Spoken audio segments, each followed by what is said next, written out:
Hello and welcome to Shared Experiences. This is the first episode of an industry-led podcast where I'll be having different guests on from different experiences to talk about a game of their choosing.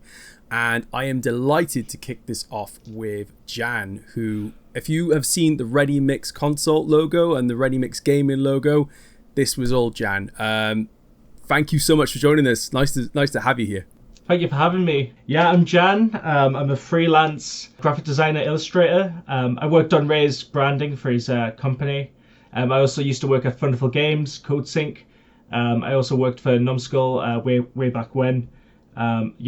Excited to be here. Actually, real quick question. I was like, so like, while I've got you here talking about this, I mean, what was I know I kind of gave you like some ideas of what I wanted to try and do with the logo, but I mean, like, talk me through the design process of that. Like, how did you kind of come up with the ideas for that, and what kind of inspired you to the end result? Really good question. Do you know what? There was a lot of development behind it. Yeah, I mean, it was really helpful because you knew exactly what you wanted the company to be. You knew exactly what, all the branches that you have, because it's not just consultancy, it's like podcast gaming.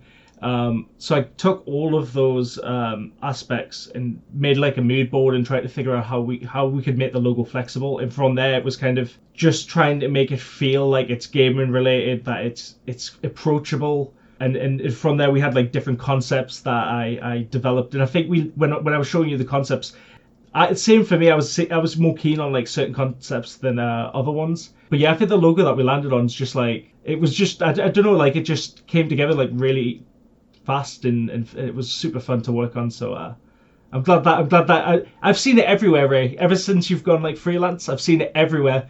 You're working with Raw Fury, you're working with Wales Interactive. It's crazy. Like I'm so much promotion for see me. My work everywhere. Thank you. And you deserve it, man. Honestly, like I'm showing some of the work that Jan has done on the video there, so you can take a look at it for yourself. But I mean, you can see how awesome he is, and I mean, it's a shame because like Jan and I haven't worked together for a few years now, and I've always kind of missed that because like I think when we were together in the weeds at Coatsink and Thunderful, like we just we used to really riff off each other really well. So it's been nice to kind of do that again on something a bit different and more personal to me and to him. So thank you so much for that, Jan. I love it. I love it. You're welcome, man. And while I've got you here, tell us a bit more about yourself. Like, where can people find you? Where can what do you do? Thank you, Ray. I've got an art station that I'm slowly updating with work. I've also got Twitter, LinkedIn, which I'm sure Ray will link in the description. But I'm also a brand new Twitch streamer as well. I'm sort of like going into that world of streaming and trying to make a community. So you can find me on Twitch as well, and I'll give Ray all those links as well. But if you need any art, any logos, any graphic design services, games industry related or not, like I'm here. So get in touch on LinkedIn for sure. Very highly recommended, as you can see. But we're not here just to talk about Jan and myself, as much as we could probably dedicate 5 hours to do that, because it'd be great fun. We are here to talk about a very specific game. This is what the whole structure of this podcast is about. We're going to be looking at a game. We're breaking it down into its finite level, what worked about it, what didn't work about it, what we like, what we dislike, and everything in between. And Jan, I'm going to leave it to you. What are we talking about today? So today, I feel like I was stars in your eyes there. Today, Matthew, I'm going to be talking about Cuphead.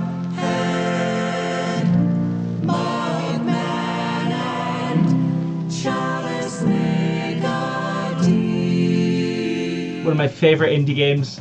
Absolutely fantastic game. It was originally going to be a boss rush game that, with the response of like the audience, they developed it into even a massive, large franchise that's got its own TV show now. It's got its own like DLC added to it as well, which is crazy. It's like really big and expansive. So yeah, we're going to be diving deep into all of Cuphead stuff today. I agree with you. I mean, I sort of came to Jan with the idea for what I wanted to do with this, and again, Jan takes my ideas and makes them into something better. and he suggested Cuphead, and my eyes just lit up, and it was like, this is the perfect starting point. I mean, this game is just. But when you think about indie games of the last few years, you look at Cuphead and you think to yourself, this is a really strong, defining game that has transcended that whole conversation. Like, it doesn't feel indie, it doesn't feel AAA, it's just its own thing. It's beautiful, the art design is incredible, but what a journey this game has had. I mean, was it like 7 years in development or something like that? It started development in 2010. And it had like quite a few release dates and announcements and teaser trailers. So yeah, it had like a long cycle before it sold the market. Really, I think because I followed it from like pretty early on. It originally was like a teaser trailer on YouTube, and it was like, I think it was 2013 that was teased, and it was going to be coming out 2014. So I was super excited, and then it was shown off E3 2014, and it was 2015, and yeah, it kind of kept on slipping. But it was worth it for sure. Like, that game's incredible. Yeah, I was going to ask you like specifically what it was about this game that stood out to you, but I think for me the thing that really stood out was that art style was the first immediate thing that stood out to me about it, because it's so like classic Disney 1930s style animation, which, you know, actually if you look in, there's a game that just is coming out very soon called Mouse PI, which is in a very similar ballpark and wheelhouse to this. But like that art style is just so distinct in its own way. You know, obviously when you look at indie games, you sometimes see a lot of pixel art games.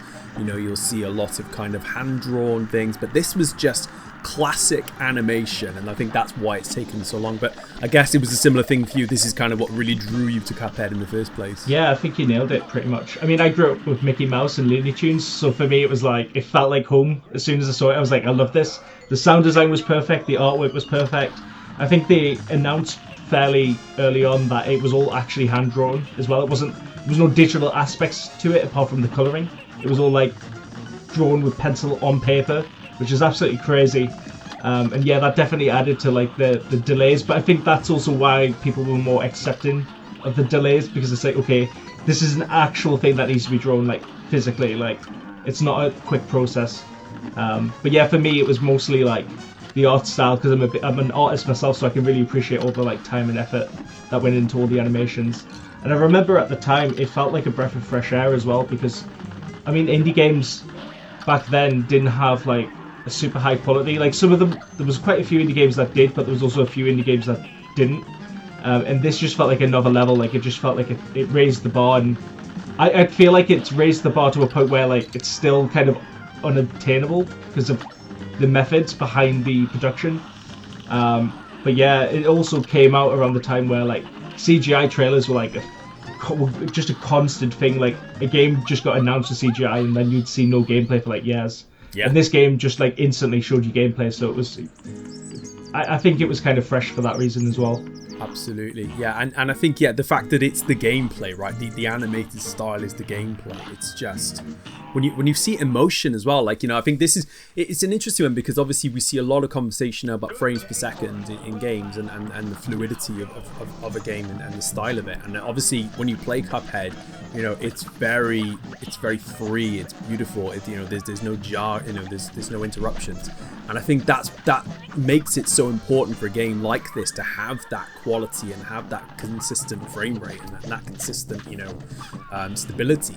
Whereas obviously, you know, some games, you know, like for instance, like Fallout 4 just re-released, and you know, like the frame rates are so up and down, but it's part of the experience, right? You know, it's what people expect when you play from that. So I think to maintain that consistency, and again, this was a first project for Studio MDHR. I mean, that blows my mind. Like the persistence to make this project your first game, spend so much time on it. I mean, that's just.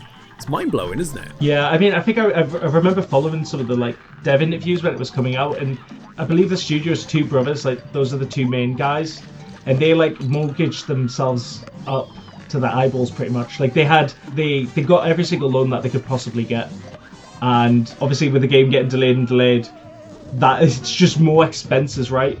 But I think at some point, I think maybe 2015, they partnered with Microsoft, or was it 2014? One of those years, they partnered with Microsoft, so I think that helped like alleviate some of the stress. But I personally would not do a game or work on a game like this for my first project. Like that is crazy. Yeah. You know, when you look at first projects these days, I think games these days do tend to need to have something unique about them, something ambitious, you know, in order to stand out. But I mean, this is something else. This is another level. And they didn't even have any like experience in the games industry before this. They just wanted to make a game that they would love, which is amazing, like 100%. But like, wow, it's what an ambitious thing to do. I think even now with like the talent they have in the studio, like to make another game like that would still take years and years and a lot of money. I assume so. Well, and that's the thing. I think that's a great point, because I think when I look at a game like this today, if I was to say to make this kind of game today, and you kind of are a mouse PI, but you know, there's a lot of risk attached to it, right? Because it is probably going to be, you know, a 3 to 5 year like development cycle, and to invest in that alone, as you and I both know, it's, you know, that's extremely risky. You know, that comes with, you know, like there's no guarantees behind it. You don't know what you're going to end up with. You know, most development cycles, you know, I think they're preferable for like publishers, like, you know, a couple of years, but you know, like you're looking at a long-term thing there. And I think for that, I mean, is a game like Cuphead, you know, likely to be made again as well? Because, you know, was it, you know, a one and done situation? I guess how this game was born and how it exists in many ways. Yeah, it's absolutely crazy. I think other games, like I can think of a few indie games that are probably going through similar things right now, but like they've had a long cycle, and it's just the launch is terrifying for these devs. Like we've been there, we've worked on games like this where they've had longer cycles, and it's like, is this going to be profitable at the end? Should we cut scope now and you know, just release the project sooner than later? But Cuphead doubled down, tripled down even, because like I said earlier, it was originally meant to be a boss rush game. It was just meant to focus on like, I think 8 or 9 different bosses, and that was it.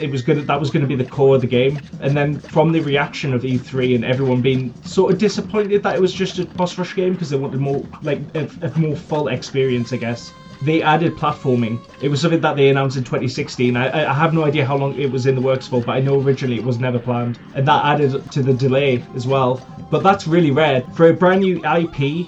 A game that's got like such a budget behind like the production, just making the game look the way it looks, and then to say, hey, look, we're going to delay the release and we're going to increase the scope of it tenfold. Like it's I've personally never been in like in a project like that. Yeah, on that, I mean, the platforming is so smooth as well. Like, you know, you would never think that this. I mean, obviously the bosses. I mean, we'll get to that in a moment about how the bosses are like so iconic in that game, and that's another big part of this. But I think when you're talking about the platform specifically, I mean, it flows so beautifully. Like, you would never know that this was like added on. You know, it feels like it was always meant to be there. Like the run and gun element of it, when you're seeing Cuphead just throw through, and how easy it is to shoot and just kind of like dodge, and to kind of like be moving around, and just like how the screen is moving alongside. It's so in tune with the vibe that the game is trying to set up. It works perfectly.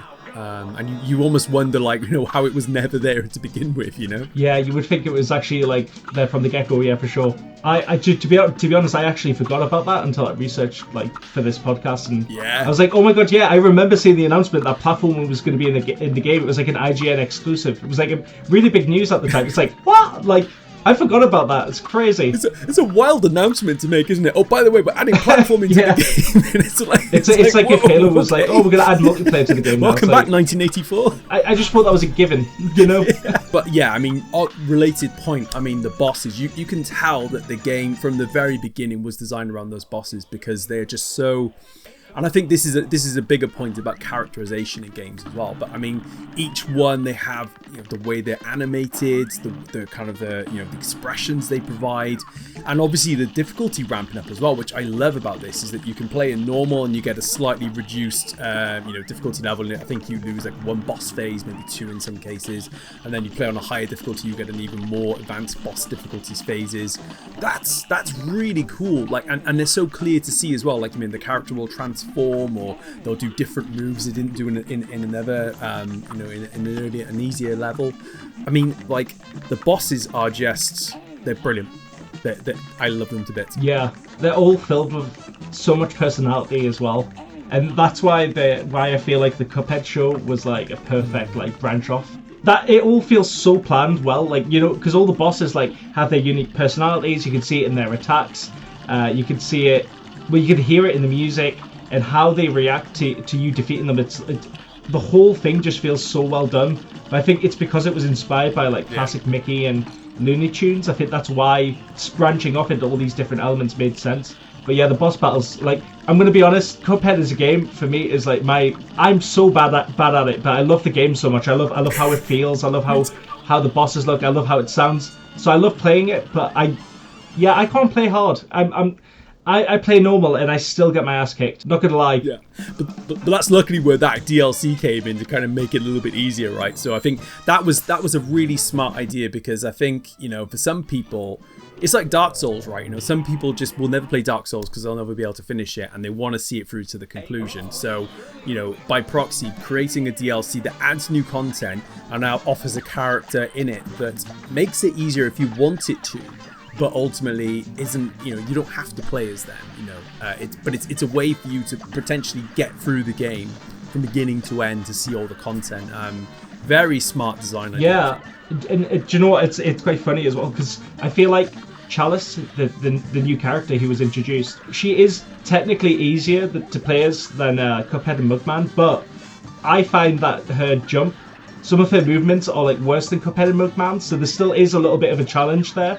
It isn't like just easy mode, like you can take on as many hits as you want, you can get hit by the bosses and not die. Like you still die, you still need to try, and I kind of appreciate that quite a lot. Because there is easy modes in games where it's like, yeah, it's just, there's no challenge, but there's still a little bit of challenge with the DLC, I would say. I mean, actually, I would say the DLC is harder than the base game, which was caught me by surprise, I'll tell you that. Which is bizarre, right? Because yeah, I think it was almost advertised as being easier, but yeah, you're right. Some of the content rock solid, you know. It's yeah, like, the bosses. Yeah, absolutely the bosses. Like, do you know what? I haven't finished it. Yeah, because it's so hard. Yeah. So yeah, I was going to say the DLC sort of went through like a similar release cycle as the game, where it got announced super early, and then 4 years goes by and it's like, oh, it's finally coming out. Like, I remember being at E3 when they announced it, and they had like merchandise at the Funko stand for like, I think Chalice, you could get like a pop of her, and I was like, okay, cool, that DLC is coming out probably this year or next year. And yeah, it got like past COVID times in 2021. I'm like, is this out yet? Like, have I missed something? And yeah, still wasn't out. But again, I feel like MDHR have earned a lot of goodwill in the community, because I totally understand why they need to delay it. That's totally fine, because the games come out and they're just absolutely fantastic. Like, there's quality in there. You can see they haven't actually cut any corners. They could easily cut corners if they wanted to, but they don't. So I feel like, yeah, even though it had a little bit of a delayed release and it became a meme at this point, especially towards the end, like, I think it got announced, like, a final release date got announced, and people were still saying, like, nah, it'll be the year later. But they've earned a lot of goodwill, and I feel like they can have a lot of fun with the fans as well, so that's a good positive from their socials and their PR. And I guess, like, from a more recent example is Silksong, right? You know, because obviously Hollow Knight had that long period of development, and then obviously Silksong was announced. I think it was originally, again, similarly, it was a DLC, and then it's essentially become like a full game. And I think the scope of Delicious Last Course, if I remember correctly, had grown, right? So when it was first announced, it was just, this is a new character, maybe a couple of new levels. But I think as time went on, as obviously we were waiting, it became this bigger entity, almost like its own game in a way. Yeah, I think that's what's so interesting about this, is that we have seen another recent example of this very thing we're just talking about here. And again, that's a case of developers having this goodwill and being able to build this, and therefore being able to release it on their terms when they're ready. It's great. It's refreshing. Yeah, it's great to see, especially with, like, I know how things can be. You know, the economy's in shambles. Things cost more than they did like 7 years ago. Like, it's just nice to see that devs, like, there's some studios out there who are able to maybe push back against publishers, or maybe the publishers agree and they're like, yeah, we just need to make sure this is the best product. Because there's been a few releases on PC where it's like, these shouldn't have been released, or you could see that the vision was like, kind of like, the scope was reduced. But for Cuphead, like, yeah, I remember the DLC, I feel like it wasn't announced it was going to have like as many bosses. It is literally its own game. It's fantastic. I think when I'm looking at like Cuphead in general, like, it's, you know, we talked about Xbox got involved with the marketing there, which I think helped it massively as well. But it wasn't a Game Pass title, I don't know. Was it? It was, and this is super rare, because normally they will, you know, they'll push a game, but like, it's normally because it's into the Game Pass ecosystem. But I think this is one of the rare occasions where they just super pushed an indie and, you know, let them go adrift without being part of their ecosystem. Yeah, it was a timed exclusive for a little while, and then it got like a multi-platform release in 2020. I think it came out on Switch in 2019. But yeah, it was kind of shocking, because like, it's rare to see Xbox sort of support an indie like that. It's either like they take full exclusivity, or they just give it a Game Pass deal. But yeah, they really pushed it, both marketing wise and releasing it so that people could actually play it in the best way possible. I think the devs did say, like, if it wasn't for Xbox, the scope wouldn't have been able to be increased. It wouldn't have.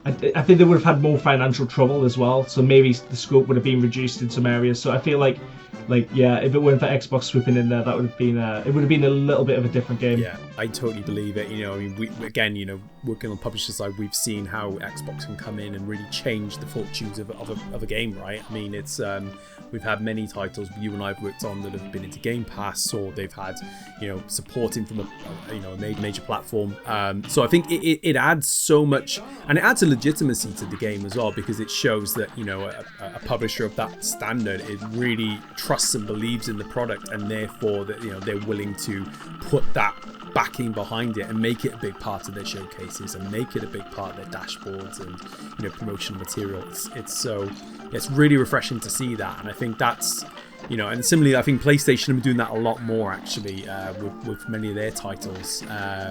So it's good to see that, and even with Nintendo will do it occasionally as well. But they're much more more focused on their first party lineup. But it's fascinating to think that you saw all this promotion from Xbox about Cuphead, but it wasn't a Game Pass title, which is definitely... Yeah, it wasn't even an Xbox title either. It was just timed exclusive. But yeah, they really shone the spotlight on it, and I mean, I was definitely aware of it. I had a Nintendo Switch and a PlayStation, and I was like, man, I wish I had an Xbox for this, and I had to wait. And for a good while, it just felt like, is this actually going to come to like any other platforms? Because I mean, Xbox are really championing it in part of their lineup for 2017. It's just amazing to see as well, and I think it speaks volumes to Cuphead's quality. I don't think there's been any other games for Silk Song where they've an indie's come along and it's been such a high quality release straight away. That dev team was completely unproven. They had talent who never worked in the games industry. I mean, all the animators who worked on Cuphead were from the animation industry, and it was just pure love and the enthusiasm for the project that really carried that towards the end, helped it release. But it's crazy because that game could have just looked amazing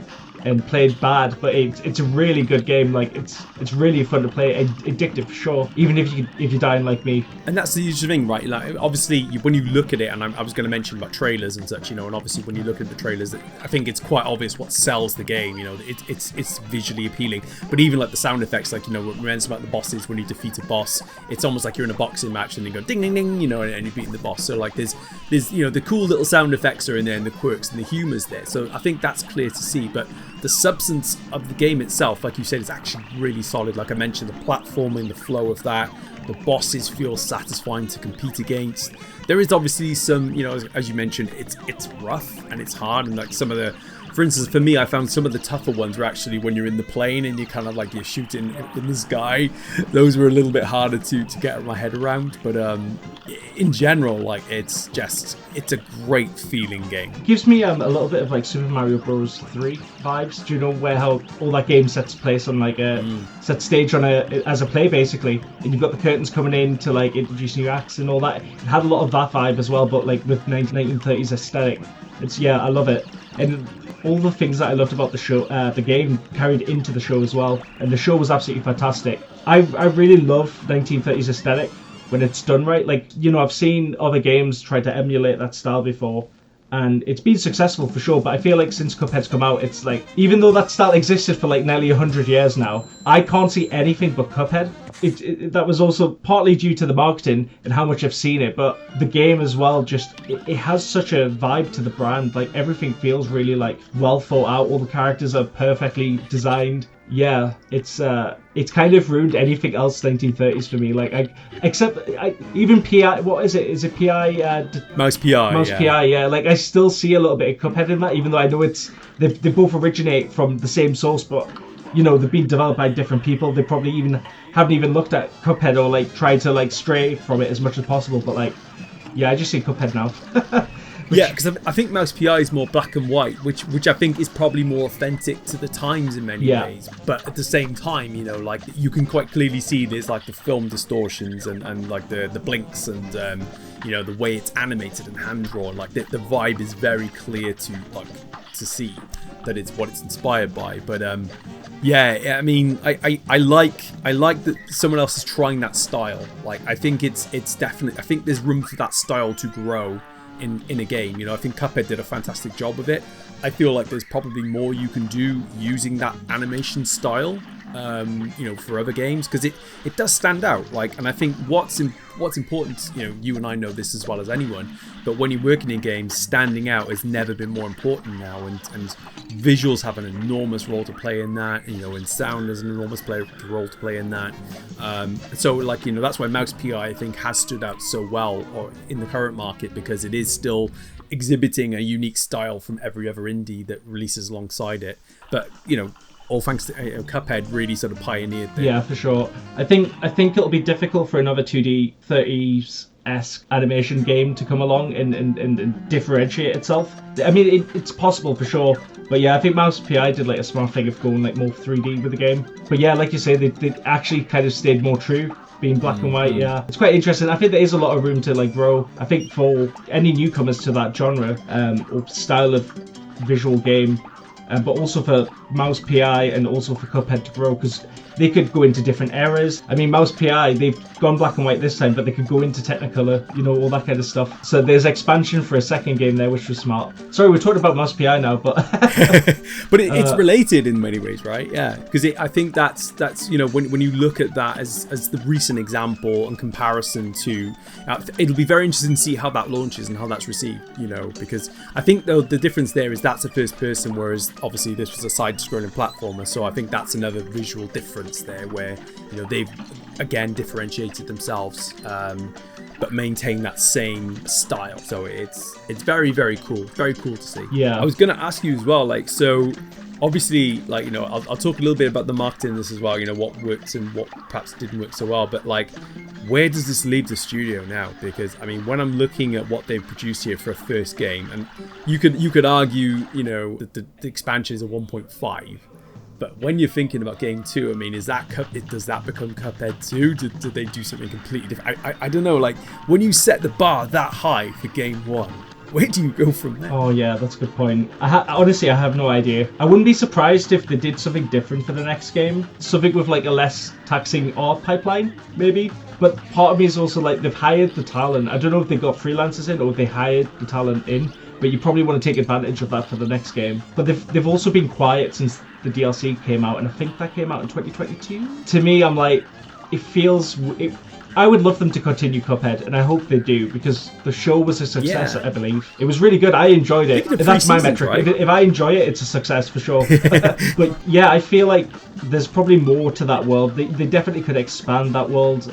It's whether or not 7 years for an indie game, and that's because of the art, is like a really long time. I don't know. Maybe they'll do a sequel. Maybe they'll do like a spiritual successor, but in a different world. How do you feel? Yeah, I think that would be the smart approach, because I think what they have built a brand there, right? And, you know, you mentioned the Netflix show, which we haven't even talked about, which is a massive part of this as well. You know, when you are thinking about how do you follow up a success like that, because it is always, I think they always say, that difficult second game, that difficult second song, you know, what do you do?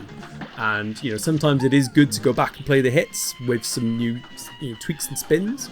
Sometimes it's good to just go completely different. Sometimes it's good to play it safe. And I think you need to assess the market. I think there's definitely an appetite for Cuphead 2. You know, I think I sold something like 6 million copies or something wild like that. So I mean, it's done pretty well. DLC sold 2 million as well. So it's, yeah. I mean, that's amazing. That's like a really high attach rate. Huge. So I think when you look at that, and obviously you see it had an animated show on Netflix. I mean, you know, that in of itself is kind of mind blowing. It's quite rare for games. I know you've seen it more and more now, like we've had the Castlevania animated series and Devil May Cry and such. But at the time, that was super rare. Like, that just did not happen. And for like a new IP as well. Yeah, and an indie. Because, I mean, Castlevania is like 30, 40 years old nearly. Yeah. I think it's 40 years old. Probably. A bit before my time, I think. But yeah, it's super rare, like, for them to take a chance on the new IP like that, especially video games, because they can be done like either really well or really wrong. And it's mostly really wrong because you have an attachment right to the game, and if they don't translate what you liked about the game, like, it can just completely flop. But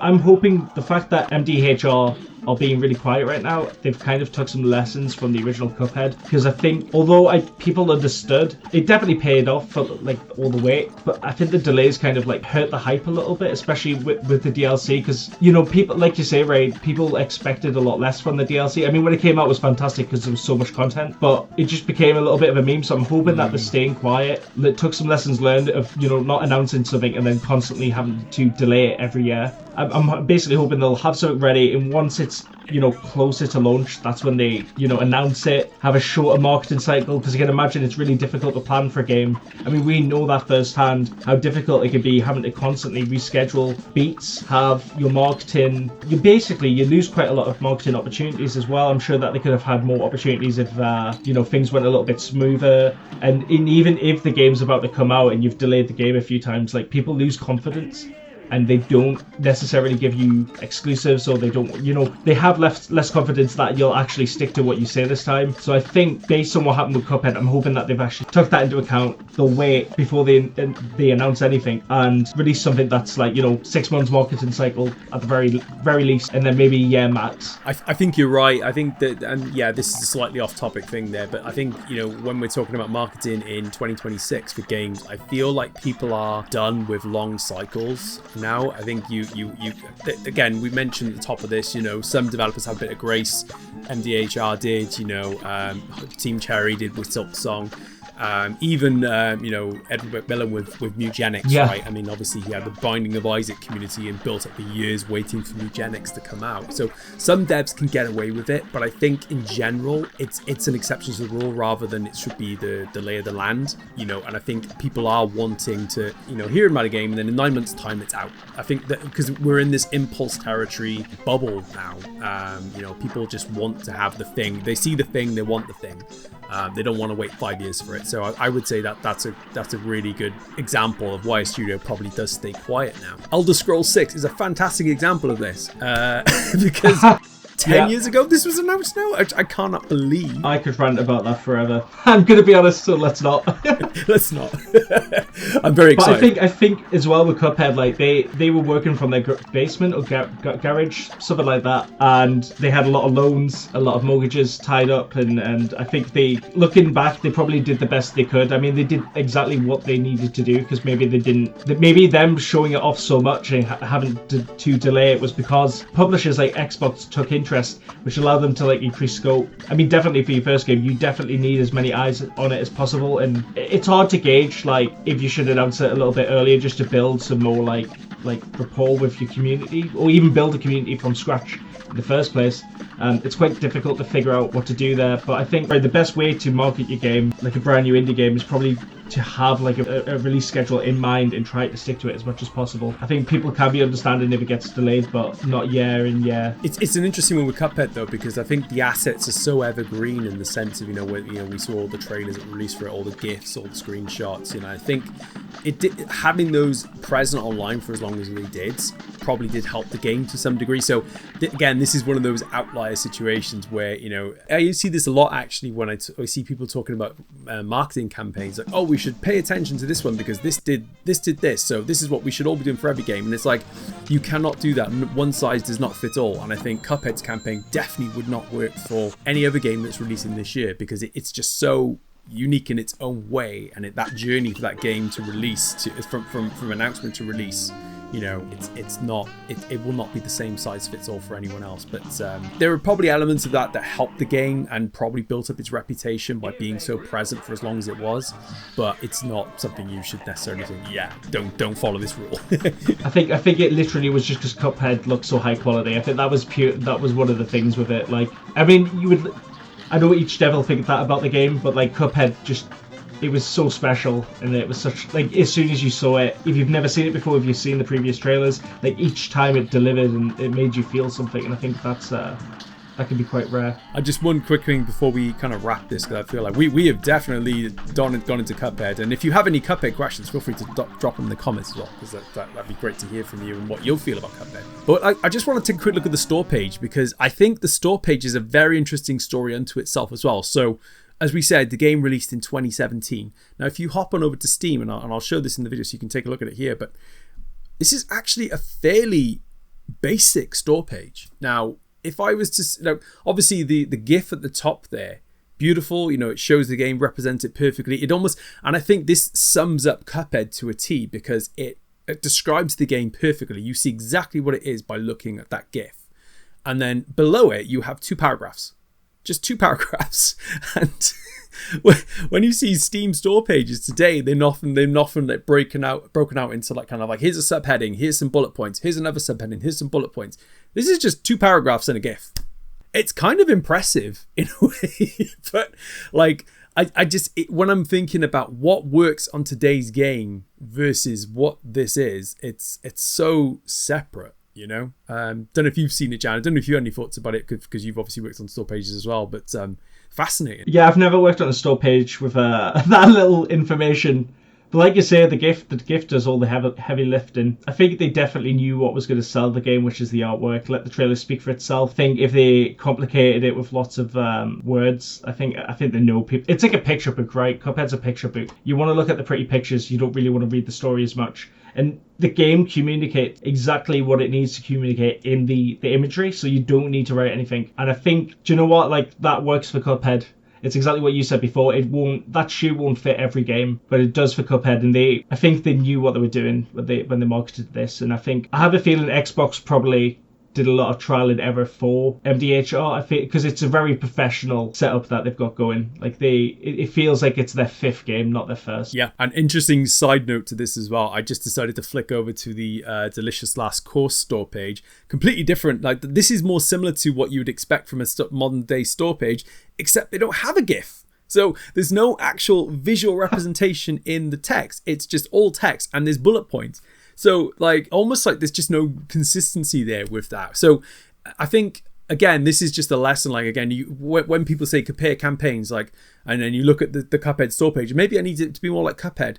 You probably be doing yourself a disservice, because, again, the GIFs have sold that game, and I think that's ultimately what's led to this journey of it being so successful. So it's visually so appealing, and it just describes itself so beautifully through imagery. But when I'm looking at the DLC page, it's really barren in comparison. You actually feel like it's missing something. So yeah, it's I think it's just so interesting to look at this stuff in detail and just kind of understand what worked for them and what they could have. I mean, in my opinion, what they probably could have done a bit better is, like, this store page is not it's certainly not one of the best ones I've seen. Yeah, I agree. I know what you mean. I think they just they knew exactly what they had. They had a fantastic looking game. They had a long marketing ramp up as well. So I think by that point, anyone who wanted to know about Cuphead or would have loved Cuphead would probably known about it at that point. Whereas for a new IP, a brand new studio, like, that is definitely not the case. Let me tell you, you need to do everything you can to get people engaged, to understand what your game is. And I mean, like Ray says, like, that store page is quite empty compared to. I mean, even the base game's quite empty, but like the DLC's got no design to it. But it doesn't need to. Everyone wants it. By that point, everyone was really thirsty for more Cuphead, so, like, I think they could afford to do that. Exactly. It is fascinating, though, isn't it? Well, I mean, what works for one and what doesn't work for another. So it's. I mean, that would make my job easier for sure, if I didn't have to do that much for the Steam store. Same for you, right? All the copy. Yeah, it's like, oh, that'll do. We'll just a couple of lines. We don't need any more than that. It's great. Job done. Yeah, definitely doesn't work. Definitely doesn't work for the projects I've been on. The more you can show, the better. Absolutely. Well, hey, look. This was a blast. I mean, just being able to replay Cuphead for this piece has been a blast as well, because it reminds me how great this game is, how much fun it is to play, even if it is hard. And just the journey this game has had is it's such a great way to start this series, because it's unlike anything else. There will probably be no other game like it, and I think it's just one of the most exceptional. And again, it's, you think ultimately it does have an indie sort of origin to it, even if it doesn't necessarily, even if you can't classify it as that. It's one of the biggest indie releases of the last 10 years or so. So hey, Jan, this was a great choice. I loved it. Thank you. Yeah, well, thank you for discussing it with me. I'm always happy to talk about Cuphead and for its art. Yeah, it's fantastic. Absolutely fantastic. If you haven't played it, definitely play it. But it is hard. If this hasn't sold you. Yeah. Yeah, thank you for having me. Yeah, exactly. Blame us if we've put you out of pocket for 20 quid. Blame us. Thank you so much for joining in. This was Shared Experiences. We'll have more of these coming up with different guests each time, different games. The focus and aim is always to kind of deep dive into the title, talk about them, just figure out what worked, what didn't. And if you've got any games you'd like us to talk about, feel free to drop them in the comments below. I mean, I'm open to checking out anything, but maintaining kind of the indie style and vibe to these games, because I think they're the most relevant to my experience and probably the experience of the guests that I'll be having on here. But again, big thank you to Jan. Jan is a legend. He's this has been great working with you again, doing this with you. Check out his ArtStation. I've linked everything for you for in the comments and such there. And again, all the branding you see for Ready Mix Console and gaming, this was him. So thank you. Anything you want to say before you go? I just want to say thank you for having me. It's been amazing to speak to you again. It's been quite a long time since we last worked together, like you said. But yeah, I'm on socials if you want to check me out. Give me a follow or whatever. If you'd like to work with me, for sure, just add me on LinkedIn and we can start chatting. But yeah, thank you so much for having me, Ray. Likewise. I feel like this was just an excuse for us just to have a chat. Yeah, a little bit. I mean, we haven't talked about Cuphead before, so I mean, this was quite interesting for me. Yeah. I feel like this is a new subject, so we needed a subject to deep dive on that we've never talked about before. So there you go, live and in person. Thank you, guys. Thank you all so much. If you enjoyed this, feel free to give it a like and a subscribe, and drop us a comment below. Let us know what you thought, and hopefully see you around.